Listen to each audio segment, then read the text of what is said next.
Deliverable, deliverable, deliverable, deliverable, deliverable, deliverable. Living room. What's going on, y'all? It is the fall season, and we got a whole lot of new things to talk about, y'all, this week.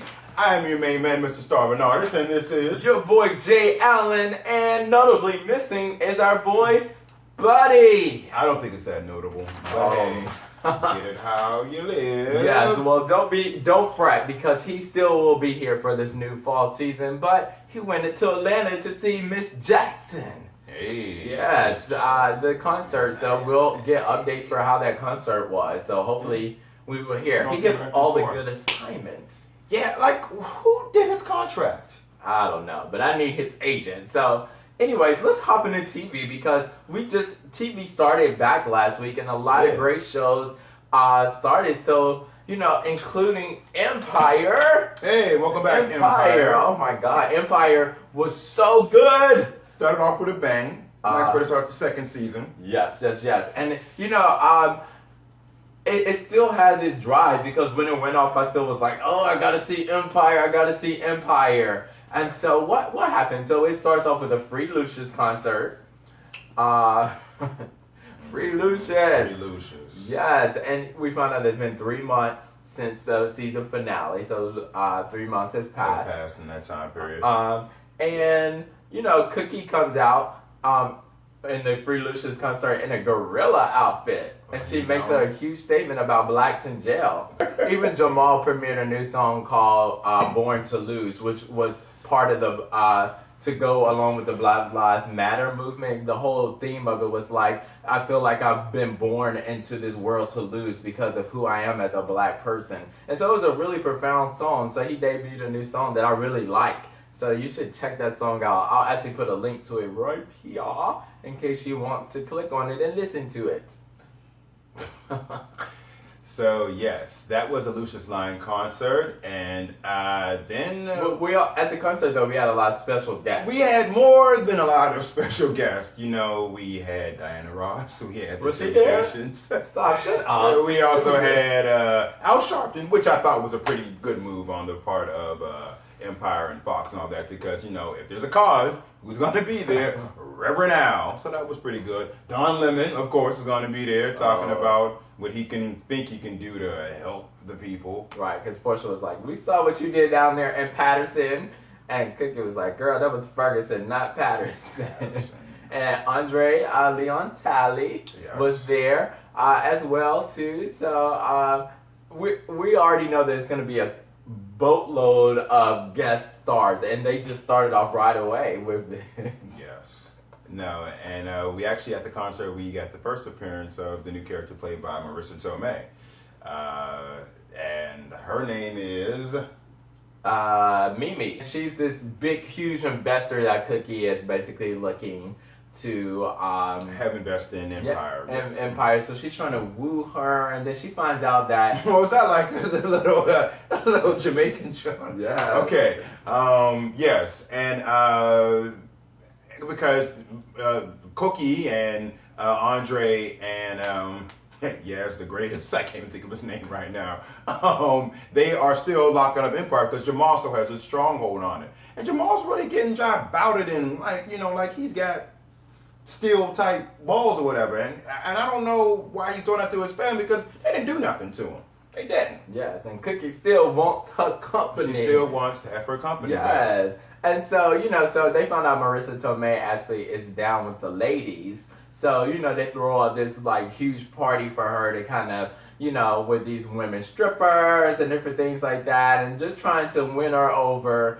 And Anika happens to be there. And she's like, oh, Anika, come and dance with me. And so Cookie tells her to go dance with her. And so Anika tries to give us this little tired twerk.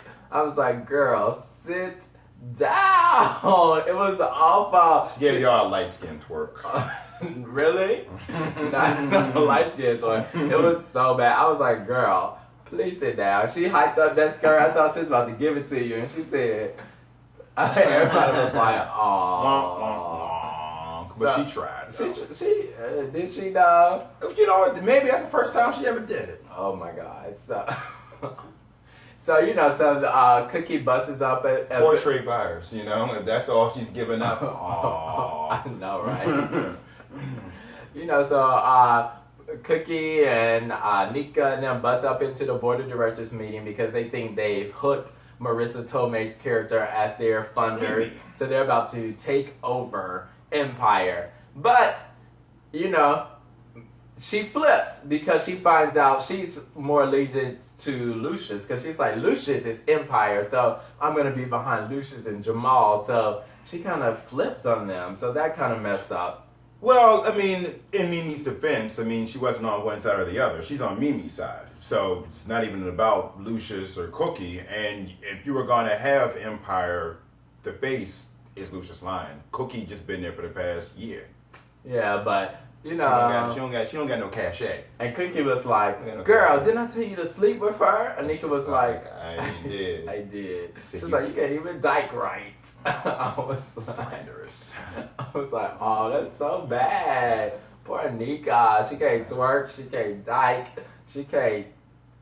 Did she sing? She don't sing. She don't do nothing. She don't do nothing, girl. Grace Keeley, get it together.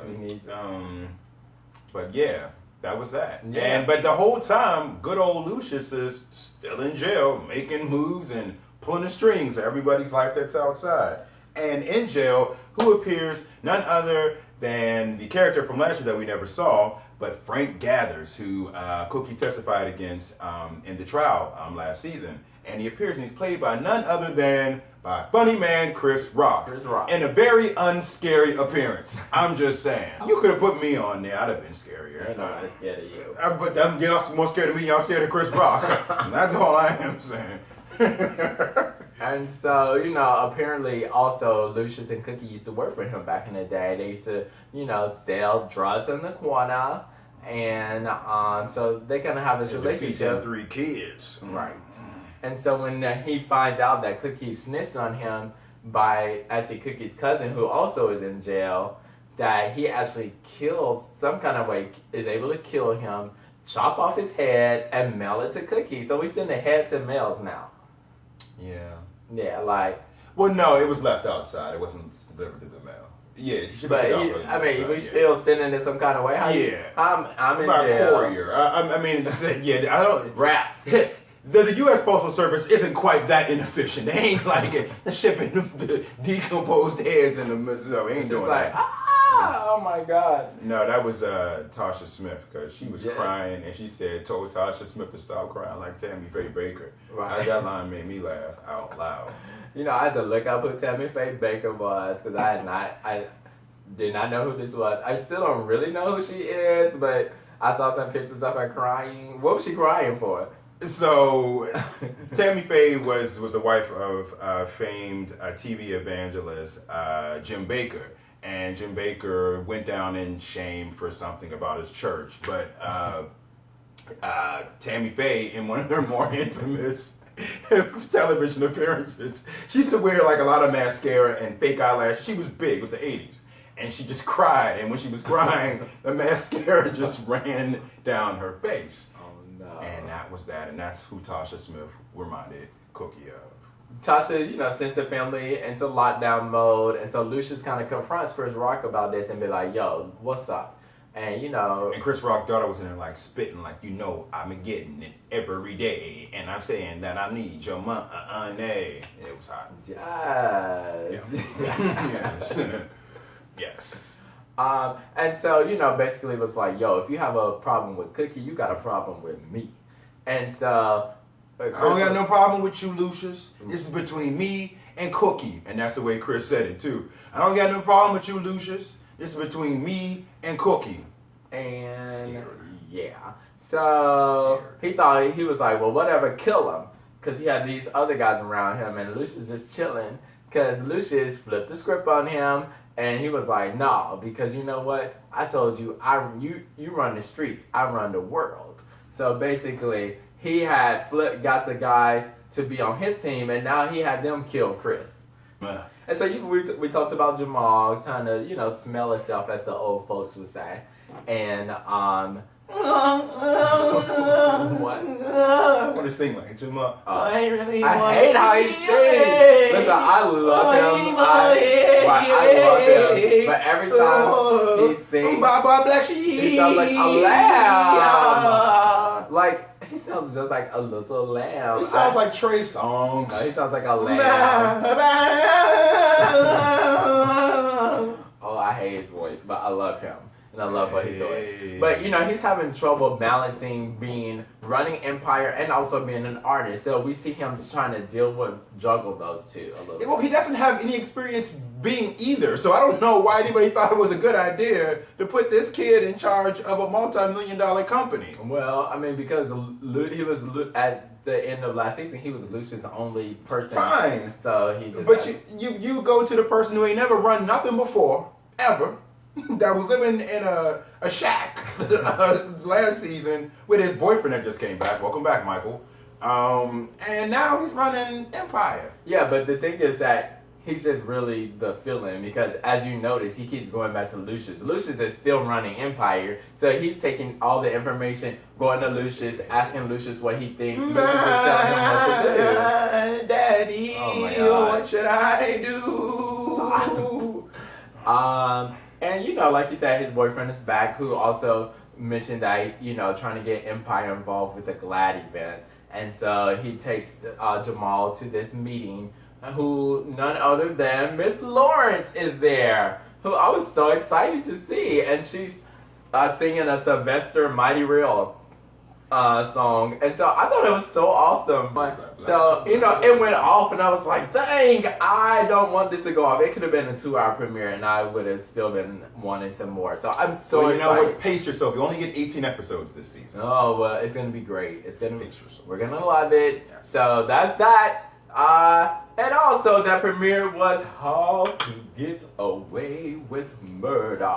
Murder. It's part of the TGIT lineup on ABC. Well, welcome back, How to Get Away with Murder, starting off season 2 with, again, following up the historic win of Viola Davis last Sunday. Yes, oh my God, Yes. So excited for her for that. So, what's with this show? I mean, I have a feeling that everybody that's ever been a member of this cast before this series ends is going to be murdered. You think so? I think that everybody's going to be murdered. They can kill off the Scooby-Doo gang for me next week, and I'll be cool with that. But yes. And you know, so it opens up basically with Viola saying, so I can never say this word.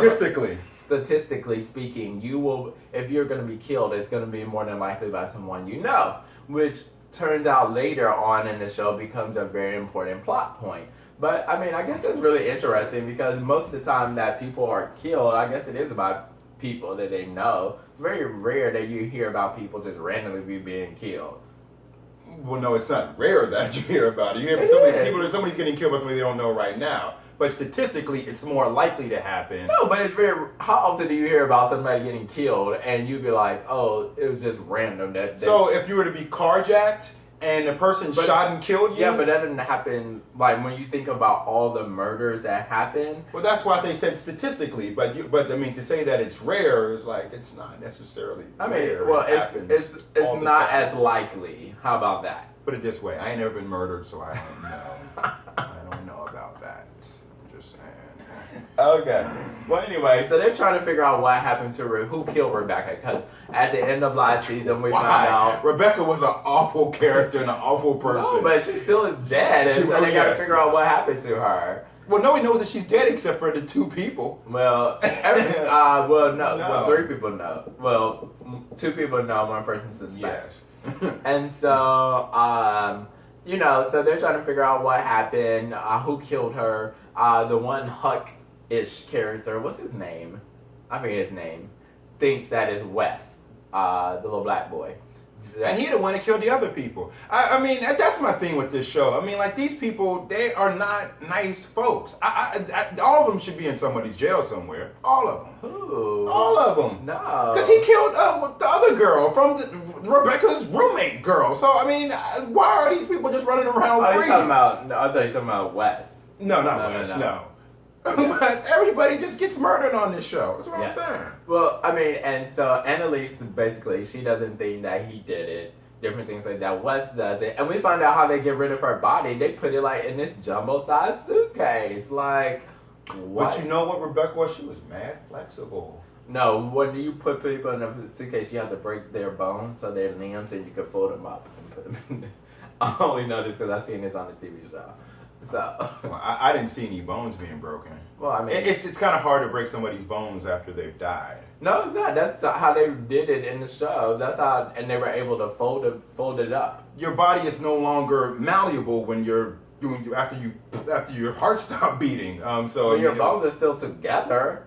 Yeah, but it's harder to break somebody's bones. It's not like. What do you mean it's hard to break somebody's bones? Well, like it's hard to lift dead weight. You've ever heard that expression? Because the body takes on a different mass at that point. Yeah, but you can still break somebody's bones. Well, yeah, I'm not saying that you can't. You can do anything. I'm just talking about the ease at which it is to do it. We find out that who really killed her was Bonnie.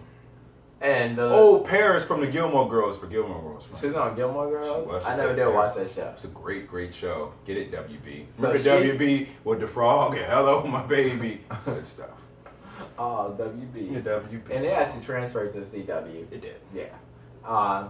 Yeah, and why did she kill him again? Do you remember? Why did she kill Rebecca? Because Rebecca knew too much. Yeah, so it was crazy. But why didn't she kill all the rest of them kids too? They all knew too much too. Everybody knew too much. Yeah, so it was the Bonnie's the next to die. I'm telling you, that's my prediction. Bonnie will not survive this season. Also, we get an X-Man to come on this show. Miss Jean Grey shows up on there. How about Famke Janssen? Oh my God, I was like, Jean, what are you doing? You're supposed to be dead. Like, she rose from the dead. She died in the X-Men. She's done a lot of things in the past 10 years, but after that, since that movie came out. Oh my God, it was so exciting. So apparently, last season, Viola gave Nate, the person that she set up and went to jail for the murder of her husband, a number to call of a lawyer. She was like, just trust me, call this lawyer, and it happens to be Jean Grey. So her name is Eve. I told him earlier we're gonna get better at learning these characters' names. So she comes to town to defend Nate, but then she goes to visit Viola because she was like, Annalise, right? She was like, why are you connecting me with him? Because she was like, what were you not telling me here? And then she goes and visit with Nate, and Nate is basically like, she set me up, so that's why I don't trust you. So she decides that she's not going to take the case. She goes to Viola to tell her. Well, no, Viola tracks her down when she finds it out. With a new wig. Yeah. And she was basically like, why aren't you doing this? Yada, yada, yada. And Jean was like, I'm not going through this again. Why are we doing this? I'm not going to let you treat me. And we're like, all this like stuff from that happened in the past. And we're like, what's going on? They're talking around like in code. And it's just like, what? And then the OMG moment happened. Like a moment like I was not expecting. Were you expecting it? No, I wasn't expecting it. I knew you were here. And we looked at each other like, oh my God. They just started kissing each other. I was like, Lord have mercy. But I just couldn't believe it. So I need to hopefully we'll get some more of this story because I was done. Also, the team is trying to take on a new case.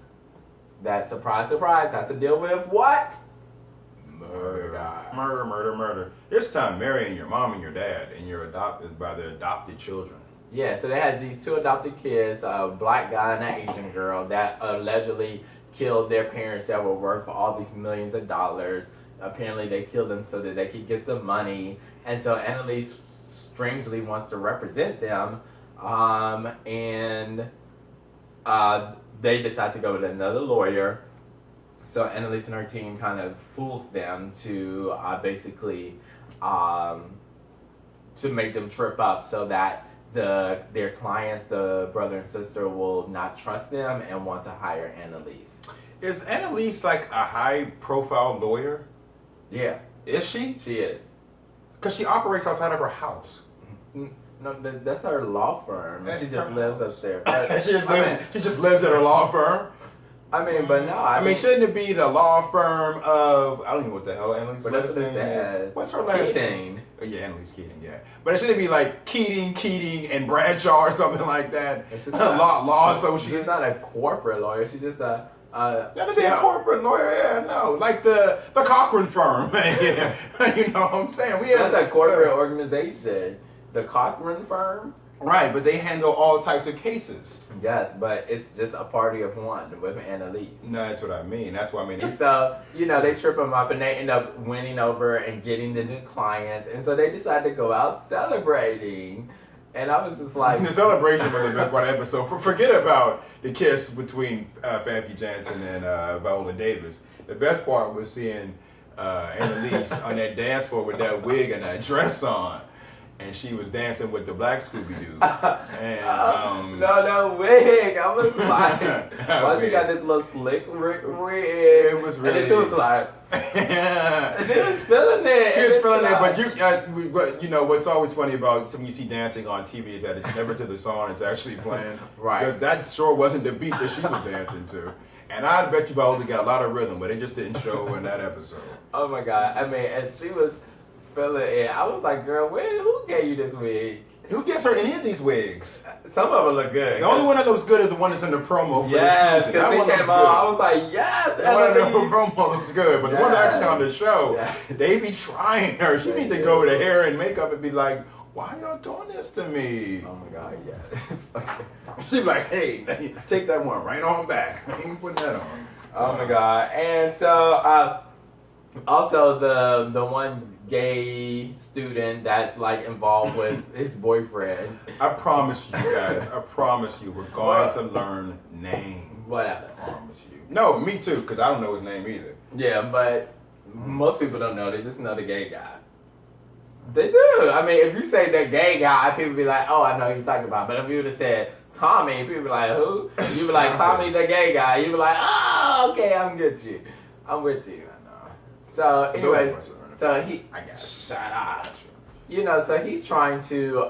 he wants to take things another step serious with his boyfriend, who we find out last season was diagnosed with HIV.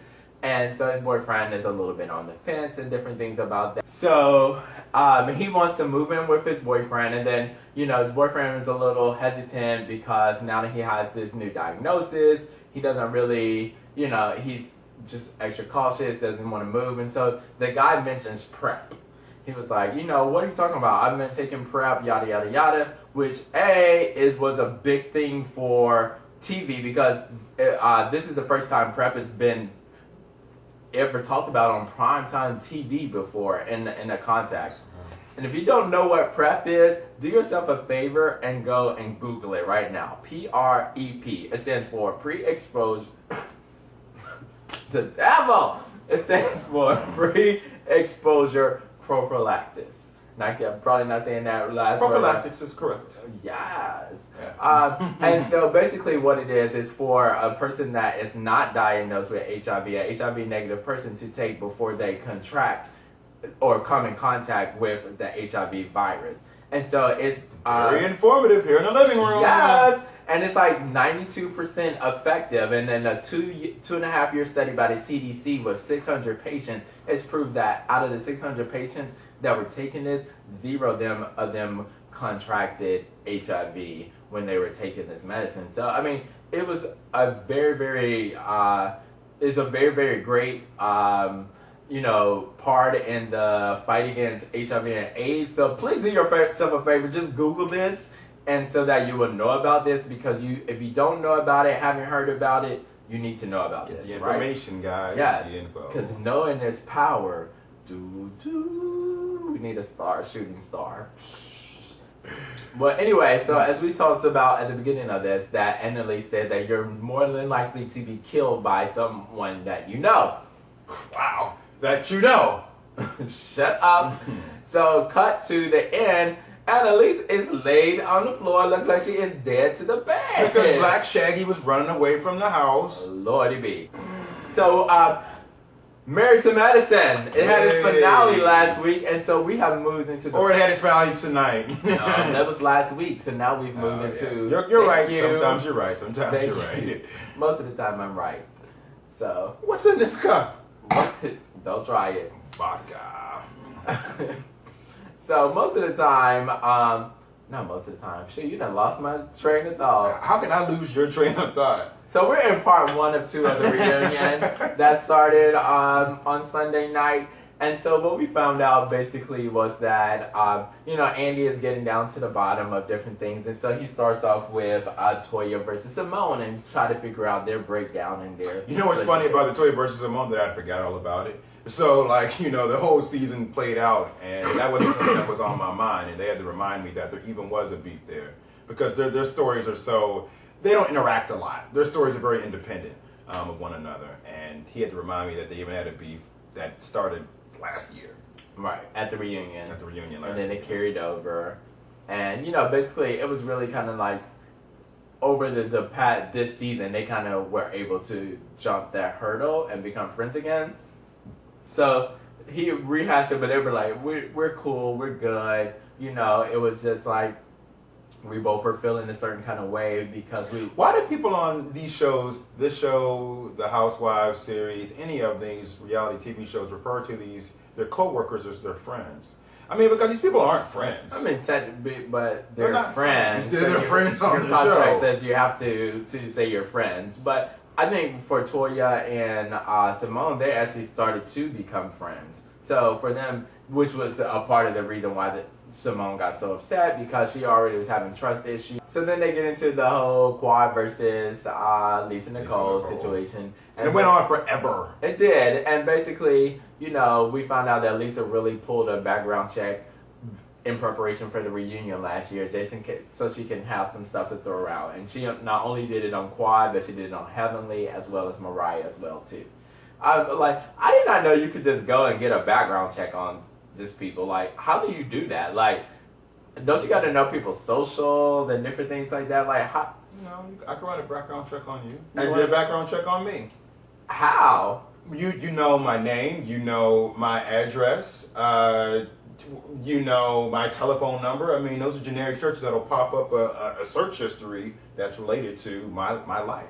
But, they kind of came around and, Lisa apologized. Quad actually, after some time, decided that she would apologize because it was the right thing to do. Put it this way. I mean, and as everybody that's ever seen this show knows, that I'm not the biggest fan of Quadrillina, Boklana, Benitna, Glow. I just think that you don't run a background check on me. You don't. You shouldn't, right. And that's why I was like Team Quad. Well, you can't, don't just be running no background check on me. And then not only are you going to run a background check on me, but then you're going to say you did it because we were going into business with you. And Quala didn't know very clear that we weren't going to nobody's business together. Right. That was never happening. Yeah. And so what really brought about the apology was Simone. She was like, you know what? When you're in an argument, especially with friends and stuff like that, sometimes you have to look at yourself and say, what did I do to contribute to this? And I think that's so true when you're dealing with conflict resolution. And sometimes you have to look at, sometimes you always are so focused on what somebody did to me, what they did, and you don't stop to look and be like, well, what did I do to contribute to this situation, to add to this situation of negativity? And I think that that's a great way to look at things. So I'm going to start to look at when I have confrontations and conflict with people and look and see what did I do? Not that I do much. That'll be a first. Good. Okay. Oh my God.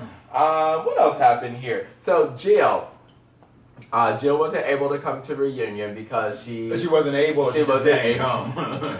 Right. And so you want to tell us what happened with Jill? So with Jill, actually about a month ago, Jill and her husband, Dr. Connors, had an altercation at their home in Atlanta over the fact that Jill's husband believes that she was having an affair. And a lot of things came about from that, like she wasn't able to no longer see her children, and what finally instituted in Jill actually being arrested or having her husband call Bill Connors call the police on her was because John Connors. Bill Connors is somebody else from some TV show, but John Connors was because Now this wasn't mentioned on the reunion. This was mentioned like in articles and blogs on the internet that Jill actually took a knife and was like cutting herself, stabbing herself, saying that her husband John had done it to her. That's too much. And she did. This is why you do not need to watch Lifetime in excess. Because you would get these crazy ideas. And she was screaming, and John apparently was just flabbergasted at what he was saying. It's not funny. It's really not funny, but I mean, this was not mentioned on the reunion. This is the part that they kept on the hush while all the women were like sobbing and crying about Jill's circumstances. But the fact that she tried to blame her husband for attacking her and he really didn't. But it's all very, very sad. So Toya, I guess, has been in contact with Jill, and Jill explained to Toya the situation. She's staying with her parents. She still hasn't seen her children, I guess, in over a month, and that's really weighing on her. She's, I guess, they're in a custody situation now to see how that can be resolved. And thoughts and prayers go out to everybody involved, because it sounds like a hot mess. Yeah, and and I thought it was so big of the women, because they could have taken this opportunity to just kind of slam on her, because they've, especially Dr. Heavenly, have had really big altercations for her, but they all kind of felt for her in the situation just because they could relate to her and not being able to see the kids, regardless of what happened with her husband. And that's what Dr. Heavenly basically said. She was like, that's why I was so talking to her about, you need to have your own, because if you don't have your own, like this dude, which you will hope that you're married to, or that you will hope that it would never happen, but he could wake up tomorrow and be like, I don't want to be with you. And if you don't have nothing to fall, but like that's why she's living with her parents. She don't have no money. If you don't have nothing to fall back on, then it's just you. You know what I'm saying? Then you just SOL. And I mean, I guess that's so true, because a lot of times you think, oh, I'm married to this person, they got all this money. If it was me, if I'm married to this person, I'm not working, you're going to give me an allowance every 2 weeks, like a paycheck. Please believe. And so I will be putting that money away. I'm not going to be married to you and not just have to come to you for everything. I need an allowance. I need a credit card. I need all these different things. I mean, everybody can do what they do, but the whole idea of an adult having an allowance just boggles my mind. No, it's not an allowance. I mean, it just boggles my mind. I know that people do that, but the fact that you have to wait on somebody else to decide when they're going to give you money. But if you're a housewife, then that's your job. Your responsibility is to take care of the house, take care of the family, yada, yada, yada. Those are not typical jobs that you get paid for. So because I'm not getting paid for them by a company or organization, then you get an allowance or a paycheck for doing what you need to be doing. There's no way that I'm going to be a housewife, husband, whatever, and now you're not about to give me nothing? Get out of here. Oh, I'm not saying it's not. You're not. I'm saying that you definitely every other Friday, some sort when that check come, you about to give me my cut too. Please believe, and it will go into my own separate bank account. That's not joint. We both have. I'll have one. You'll have one. We'll have one together that pays all the bills and stuff like that of the household and different things like that. I'm gonna have my own bank account. You can have yours to do whatever else that you want to do. And different things like that, because of different things like this. Like so apparently Mr. J. Allen is soliciting people to come and take care of him. So if you're interested, I'm not soliciting people to come and take care of me, but I'm just saying, if I was in a situation where I was a stay-at-home father or stay-at-home husband or whatnot like that, like I'm going to make sure that I have some checks and balances, so that in the event that you wake up one day and want to leave me, that I'm not like, oh, well, I don't have nothing to fall back on. I don't have no money, yada, yada, yada. Like, no, that's crazy to me. Crazy. And one of the things that I was so confused about was why Dr. Heavenly kept coming for Dr. Jackie. Especially when Dr. Heavenly's hair looking like that. I don't know why Jackie just did. Well, but what I liked about it so much is that Dr. Heavenly really did keep on coming for Jackie. And not even in a funny sort of way. At this point, it was kind of like, why are you doing that to her? And Jackie's response was real laid back, was real cool, but they were digs. And she was getting at Heavenly, like, especially about talking about the size 8 dress that she apparently was fitting into. Oh, so size 8? Oh, so that's a size 8. Not a 14? Okay. Then I could have sworn I just Saw you pass in the window of Lane Lane Bryant. What you at the dress And bar I know that, plus? all right. And I know they started at a size 14. So, let's do 8. All right. Okay. Noted. Right. Yeah. And, you know, Mariah came back, and so that's where it ended with her coming on, sitting down, and she's going to be messy boots. So I'm sure part 2 next Sunday will be about Mariah attacking everybody and everybody attacking Mariah. So we'll definitely make sure we keep you covered there. Well, that's it. We'll see you next week. Make sure you like this video, share with your friends, tell your friends about it. That's it. Roll the credits.